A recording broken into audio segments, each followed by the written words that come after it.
Hey everybody, welcome to this video. It's the continuation in the Sunday series working through the New Testament. We're up to Matthew 17.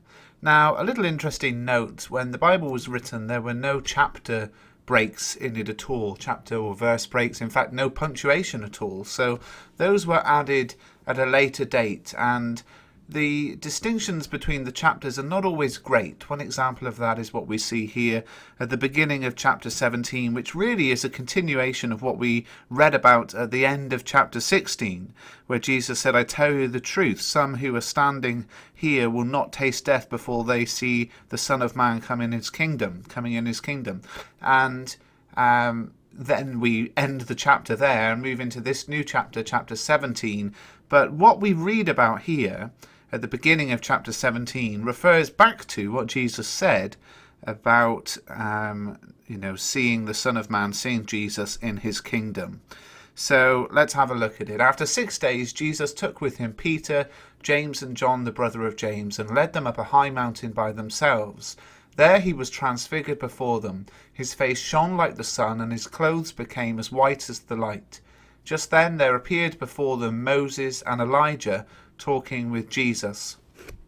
Peter said to Jesus, "Lord, it is good for us to be here. If you wish, I'll put up 3 shelters, one for you, one for Moses, one for Elijah." So at this point, Peter is overwhelmed. He's just babbling, really, speaking rubbish.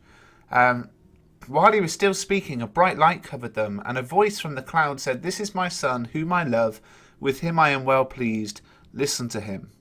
Now, of course, these words of God echo the words of God over Jesus in Matthew 3, when John the Baptist baptized Jesus. And at that time we had, "This is my son whom I love, with him I am well pleased." So I think it's quite interesting, the addition of these last 3 words. So God is speaking over Jesus, and he has the last 3 words, "Listen to him." And I'm not saying there's some deep theological reason for those words being there, but it did make me stop and think. Here's Peter rushing around. "Oh, Jesus, should I build some shelters? Should I do something?" And God speaks and just says, "Just listen to him." And I think, often God speaks to us, as the Bible says, in a still small voice. We have to stop. We have to listen. We have to expect God to speak to us. And when God is speaking, be it through reading the Bible or any other way, we have to listen. It's no good it going in one ear and out the other. And of course, look at the reaction when God speaks. When the disciples heard this, they fell face down to the ground, terrified. So Peter goes from saying, "Oh, this is good, shall I build some shelters?" to on his face, terrified. And it just takes a word of God to stop him and say, "No, stop and listen." But Jesus came and touched them. "Get up," he said, "don't be afraid." And when they looked up, they saw no one except Jesus. And as they were coming down the mountain, Jesus instructed them, "Don't tell anyone what you've seen until the Son of Man has been raised from the dead." So, I don't want you to tell anyone about this until after I've died and risen from the dead.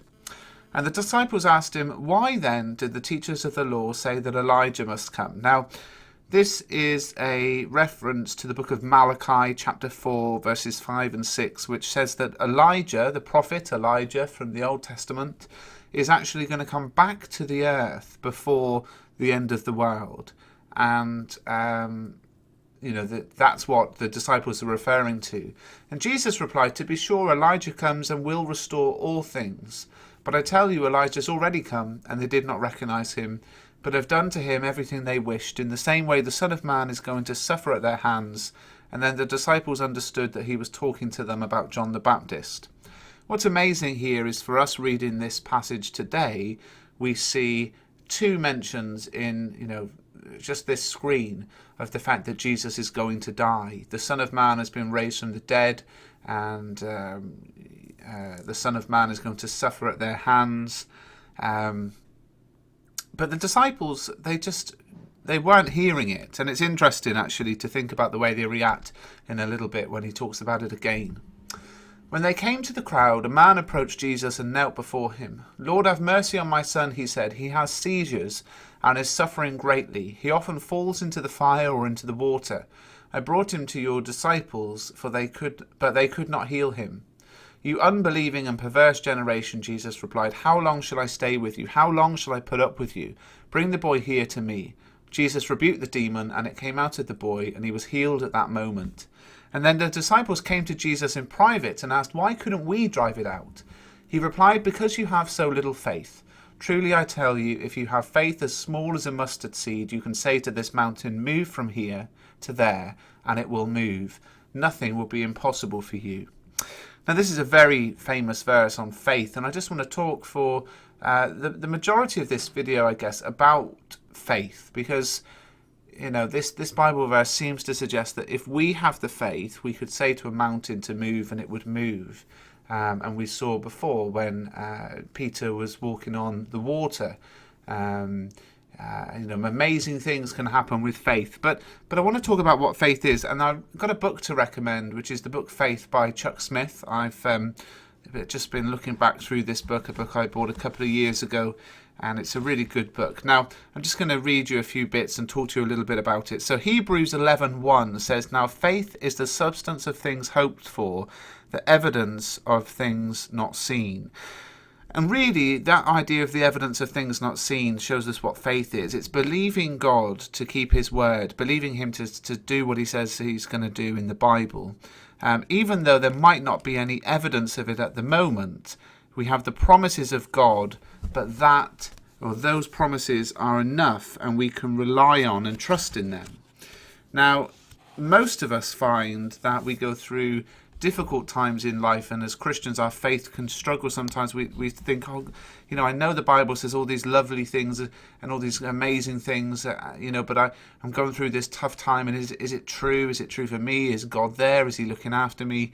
And this book says this: instead of stumbling and staggering, go to the Bible and find a promise that relates to your situation. Read that promise, meditate on it, and then begin standing on it. Thank the Lord and praise him for what he's shown you through his word. So the Bible is filled with promises of God. And it would be sort of pointless for me to tell you some of those promises, because what you have to do is think about the situation that you personally struggle with and then look up verses to do with that issue.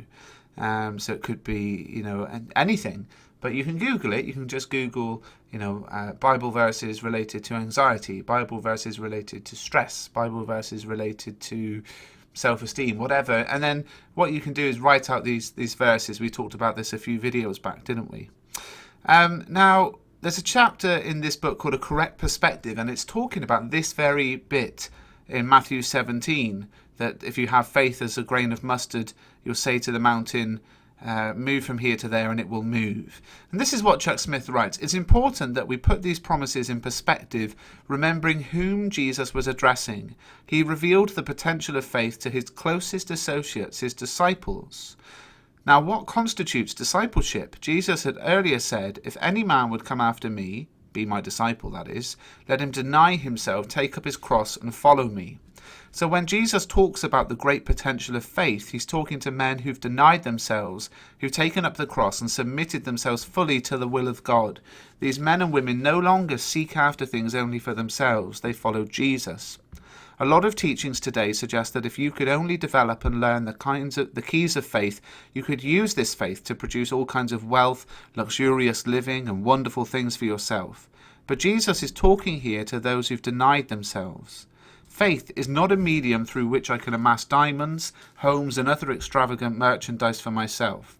So I just thought that was good to put it into perspective. It's not that Jesus is speaking to the general public about things here and about how they can use faith. He's talking to his closest disciples. And, it's not about just sort of getting something for ourselves. But here's the final thing I'll talk about. I thought this was a great quotation. Faith brings you confidence that God is in control and that nothing happens to you but what he has allowed to happen. And because he has allowed it, he has a good purpose in and through it. As you commit your way to the Lord, the worrying, the struggling, the anxiety starts to melt away. In their place, you begin to say with confidence, "The Lord is in control. The Lord will take care of it. I don't know how, but I know he will." I thought that was fantastic.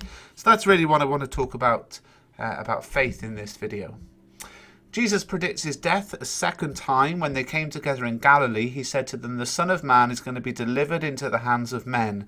They will kill him, and on the third day he will be raised to life." And the disciples were filled with grief. Now, finally, they're reacting and they're actually sort of thinking and stopping and saying, oh, hang on, listen to what he's saying here. And, he says, I'm going to die and then I'm going to be raised again. But they were filled with grief. And it's probably the very human reaction here that, as soon as he said, I'm going to die, that's it. They're absolutely, devastated. Whereas he also said that he's going to be raised to life, but they didn't, sort of cling on to that bit. Finally then, after Jesus and his disciples arrived in Capernaum, the collectors of the 2 drachma temple tax came to Peter and asked, doesn't your teacher pay the temple tax? Yes, he does, he replied. When Peter came into the house, Jesus was the first to speak. What do you think, Simon?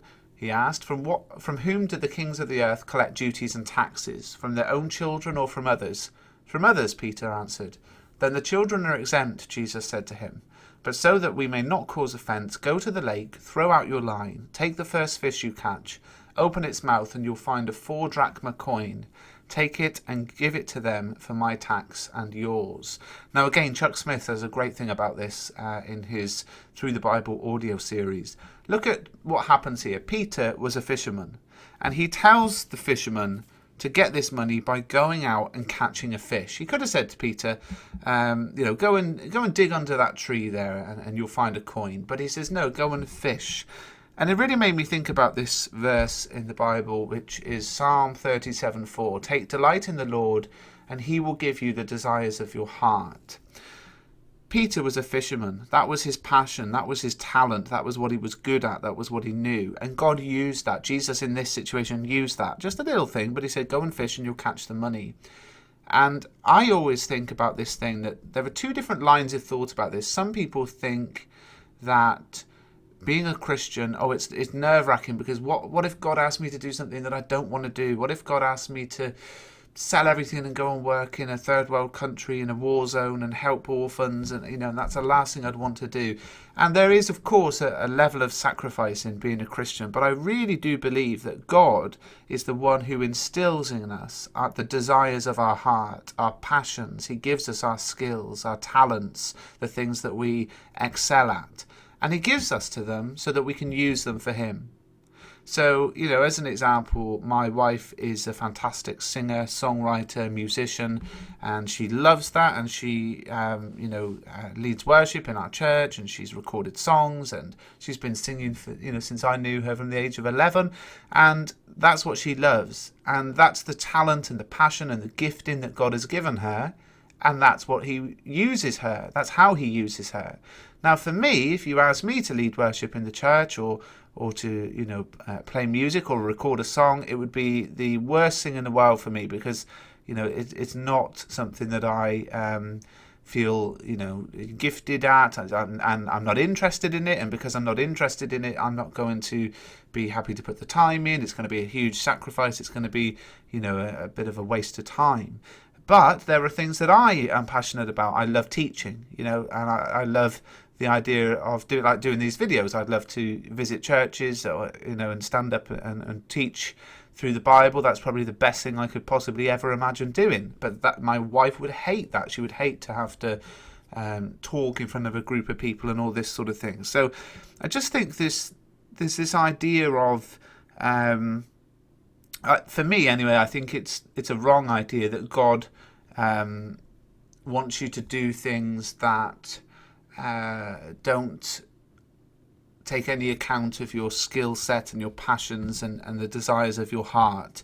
I think that God made you that way uniquely, and those talents and passions and skills should be used. Now, there's always sacrifice and there's always things he wants us to give up, and things can very easily become an idol and we value them more than God, and then it is a problem and he might take them away. But I think if we look at this verse, take delight in the Lord. So if we're close to God, if we're worshipping God, he will give us the desires of our heart. He will say, look, I the reason you love singing, the reason you love this, you love that, is because I put that in you, and I put it in you to use it for my glory. So I think the fact that he asked Peter to go and catch a fish is just an example of how God gives us our talents and our skills and the passions and desires of our heart, and he wants us to use them, not ignore them.